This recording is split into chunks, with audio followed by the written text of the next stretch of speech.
বছর হলো আমি আর সানিয়া রিলেশনশিপে আছি। প্রায় প্রতি বছরই আমরা ওর জন্মদিনটা হস্টেলে বন্ধুদের সাথে সেলিব্রেট করি, কিন্তু এই বছর সানিয়ার বাবা ওর জন্মদিনের উপলক্ষে একটা নতুন কোম্পানি খোলার পরিকল্পনা করেছেন, আর আমাকেও ওর পরিবারের সাথে আলাপ করতে হতো। তাই আমিও ওর সাথে ওর বাড়ির উদ্দেশ্যে বেরিয়ে পড়লাম। সানিয়া ওর বাবাকে সারপ্রাইজ দিতে চেয়েছিল, তাই জন্য আমাদের যাওয়ার ব্যাপারে সানিয়া কাউকে কোনো খবর দেয়নি।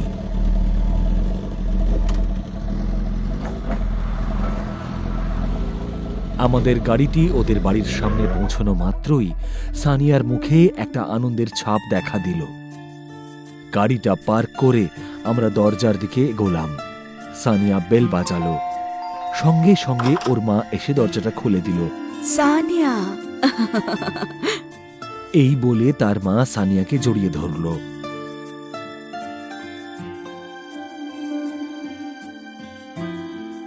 পরের মুহূর্তে সানিয়ার গলা শুনে তার বাবা ঘর থেকে বেরিয়ে এসে আমাদের সঙ্গে দেখা করতে এলেন। কেমন আছো মা তুমি? সারপ্রাইজটা কেমন দিলাম বলো? খুব ভালো বাবু। এই শুনে সানিয়া বাবার কাছে দৌড়ে গিয়ে বাবাকে জড়িয়ে ধরল। বাবাও খুশি হয়ে সানিয়াকে বুকে টেনে নিলেন। তারপরেই সানিয়া আমাকে তার বাবা মায়ের সঙ্গে পরিচয় করিয়ে দিল। তারপরে সবাই মিলে হলে বসে গল্প করতে লাগলাম। বাবা মোহিত, পড়াশোনা শেষ করে তোমার কি করার ইচ্ছে আছে? আসলে বাবার প্রতিষ্ঠিত ব্যবসা আছে, আর সবাই এটাই চায় যে পড়াশোনার পর আমি ব্যবসাটাই সামলাই। খুব ভালো, বাবার ব্যবসা সামলানোর চিন্তা ভাবনাটা খুবই ভালো ব্যাপার। ওনারা আমার সঙ্গে খুব ভালোভাবে কথা বলছিলেন। ওনাদের কথা শুনে মনে হচ্ছিল আমাকে ওনাদের বেশ পছন্দ হয়েছে। আমরা সবাই একসাথে বসে ডিনার করলাম, আর তারপর সানিয়া আমাকে ওর ঘরে নিয়ে গেল, যেখানে ওর ছোটবেলার কিছু ছবি রাখা ছিল। 11টা পর্যন্ত ওখানেই বসে আমি ওর সঙ্গে গল্প করলাম, আর তারপর আমি সেই ঘরে চলে গেলাম যেখানে ওর বাবা আমাকে থাকতে বলেছিলেন।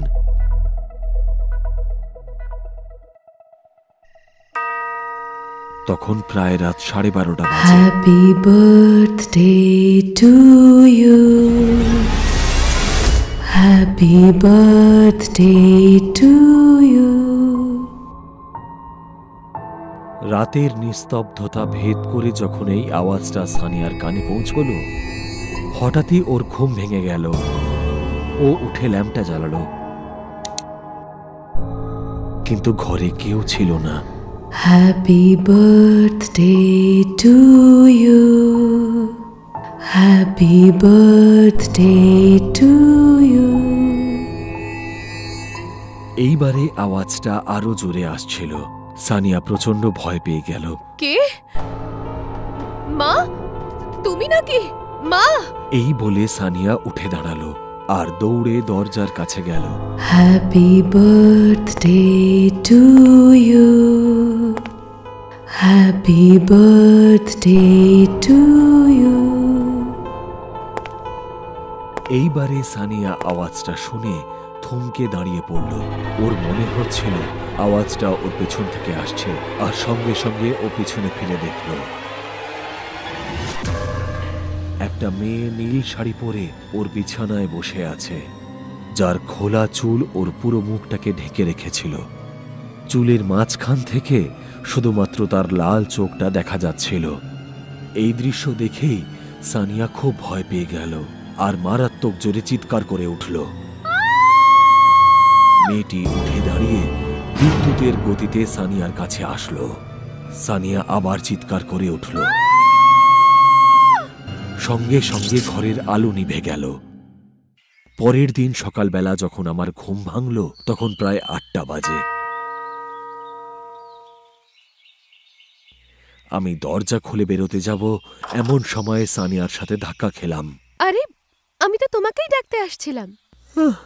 আমার উঠতে দেরি হয়ে যায়নি তো? আরে না না, তাড়াতাড়ি ফ্রেশ হয়ে ডাইনিং রুমে চলে এসো, ঠিক আছে? আমি মায়ের সাথে গিয়ে ব্রেকফাস্টের বন্দোবস্ত করি। এই বলে সানিয়া সেখান থেকে চলে গেল। সেদিন ব্রেকফাস্ট খেয়ে আমরা দুজনে মিলে ঘুরতে বেরোলাম।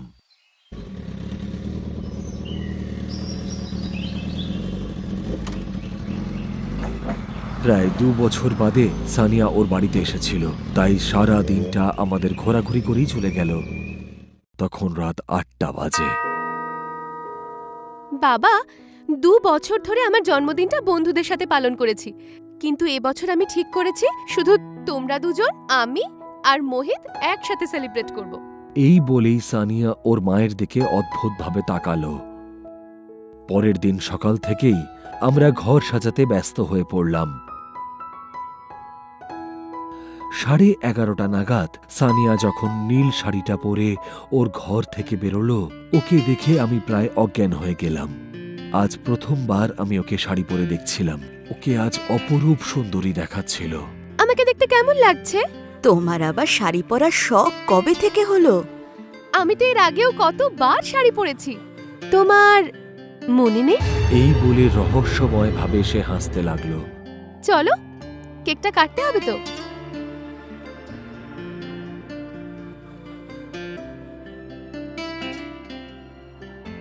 সানিয়া ছুরিটা তুলল, আর যেই কেকটা কাটতে যাবে তখনই ঘরের কারেন্ট চলে গেল। Happy birthday to you. Happy birthday to you.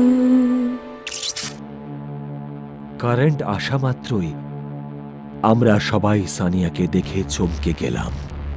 ওর খোলা চুল পুরো মুখটাকে ঢেকে রেখেছিল, আর যে চোখটা দেখা যাচ্ছিল সেটা বন্ধ ছিল। Happy birthday to you.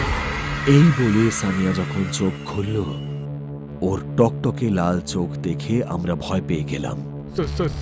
Sania, এসব কি করছো তুমি? সানিয়া, আর ইউ ওকে?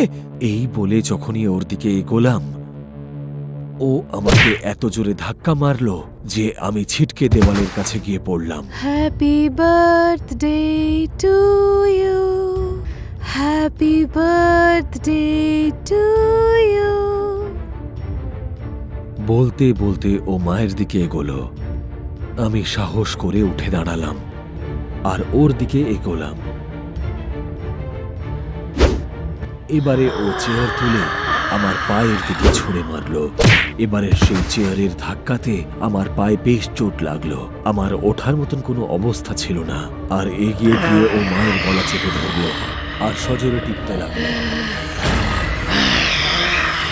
ওর বাবা যেই ওকে ছাড়াতে গেল, ও অদ্ভুত আওয়াজ করে ওর ধারালো নখ দিয়ে বাবার সরা মুখে আঁচড়াতে লাগলো, আর তাতে বাবা বেশ আহত হলেন। Happy birthday to you. এই বলে ও ভয়ঙ্কর ভাবে হাসতে লাগলো আর বলল,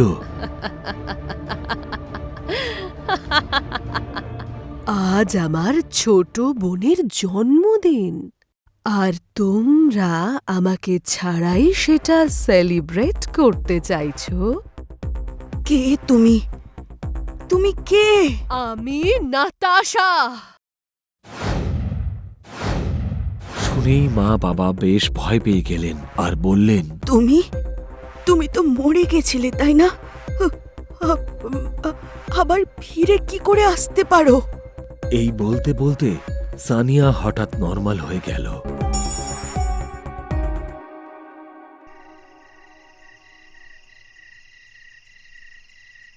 কে মারা গেছিল মা? শুনে মা চুপ করে রইলেন। তখন সানিয়া চিৎকার করে বলল, কে? আমি জিজ্ঞেস করছি, কে মারা গেছিল মা? তখন আমিও নিজেকে অনেক কষ্টে উঠে দাঁড় করালাম, আর উনি বলতে শুরু করলেন, সানিয়া, আমাদের বিয়ের আগে তোমার বাবার সেক্রেটারি পূজার সঙ্গে তোমার বাবার একটা সম্পর্ক ছিল। একদিন ওই পূজার সঙ্গে ব্যবসার কাজে বাইরে গেছিলেন তোমার বাবা। সেখানে ওরা হোটেলে একসঙ্গে দুজনে ছিলেন। সেখানে ওই হোটেল রুমে যা হয়েছিল সেটা আমি তোমাকে বলতে পারবো না। আমাদের বিয়ে হওয়ার 1 মাস পরেই পূজা আমাদের ঘরে এসেছিল, আর ও আমাকে বলেছিল যে ও প্রেগনেন্ট, আর সেই সন্তানের বাবা ছিল তোমার নিজের বাবা।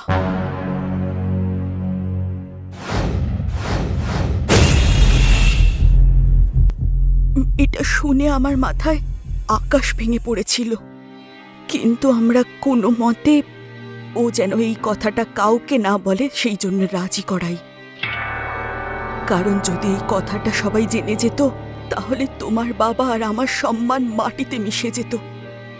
সেই জন্য আমরা ওকে অনেক টাকা দিয়ে চুপ করার জন্য রাজি করিয়ে নিয়েছিলাম। তুমি যখন বড় হলে আর দিল্লিতে পড়াশোনা করতে গেলে তখন ওর মেয়ে নাতাশা আমাদের ঘরে এলো আর আমাদের সঙ্গে ঝগড়া করলো।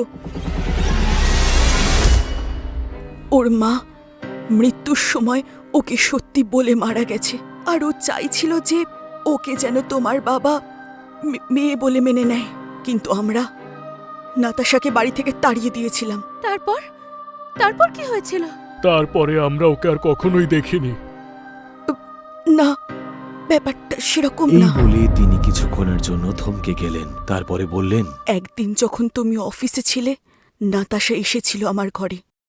ও আবার আমার সঙ্গে ঝগড়া করছিল আর আমাকে ও হুমকি দিচ্ছিল যে ও পুলিশের কাছে গিয়ে সব সত্যি বলে দেবে। এটা শুনে আমি খুব ভয় পেয়ে গেছিলাম আর আমি ওর গলা চেপে ধরি।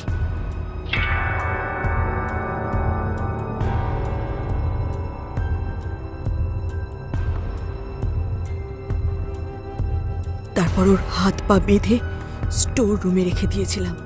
আমার ভীষণ রাগ হচ্ছিল যে একটা অবৈধ মেয়ে আমার বাড়িতে এসে আমাকেই হুমকি দিচ্ছে। আমি ওকে 3 দিন ওখানেই বন্ধ করে রেখেছিলাম। যেহেতু ওর হাত পা বাঁধা অবস্থায় ছিল সেই জন্য তোমার বাবারও কোনো সন্দেহ হয়নি যে স্টোর রুমে কেউ আছে। সেই রাতে যখন তোমার বাবা ম্যানেজারের বার্থডে পার্টিতে গেছিল তখন আমি ওর হাত পা খুলে দেখলাম যে ও মারা গেছিল। আমার টাকার জোরে আমি ওকে নিরাপদ জায়গায় সরিয়ে তো ফেলেছিলাম, কিন্তু আজ। এই বলে মা আবার চুপ করে গেলেন। আমরা তিনজনেই ওর কথা শুনে অবাক হয়ে গেলাম। সানিয়া আর ওর বাবার চোখে জল চলে এলো। তোমাকে আমার মা বলে ডাকতে লজ্জা করছে। ও তোমার সন্তান ছিল না হয়তো, কিন্তু ও তো আমার দিদি ছিল। তুমি আমার মেয়েকে এত বড় শাস্তি দিলে। দোষ তো আমি করেছিলাম, তাতে ওর কি ভুল ছিল? নাতাশা আমার বড় দিদি ছিল। বেঁচে থাকতে ও যে অধিকার পায়নি, এখন মৃত্যুর পর সেই অধিকারও পাবে। শুনে সবাই বুঝতে পারলো সানিয়া কি বলতে চাইছে। পরের দিন নাতাশা এক্সপোর্ট দিয়ে ওই কোম্পানির শুভ সূচনা হলো, যেখানে প্রেস কনফারেন্সে তার বাবা বলল, আচ্ছা শুনুন, নাতাশা আমার প্রথম সন্তান, যার নামে আমাদের এই কোম্পানি শুরু করছি। কিন্তু আসল ঘটনা লুকিয়ে রাখাই ঠিক মনে হয়েছিল তার, কারণ তিনি জানতেন এতেই নাতাশার আত্মা শান্তি পাবে। তখন রাত 8টা বাজে। আমরা 4 জনে সেই হলে বসেছিলাম। হঠাৎ করে লাইটটা দপদপ করে বন্ধ হয়ে গেল। Happy birthday to you, happy birthday to you.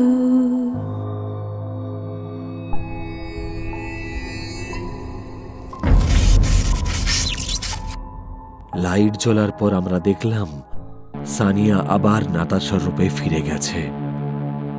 আমরা তিনজনেই ওকে দেখে খুব ভয় পেয়ে গেলাম।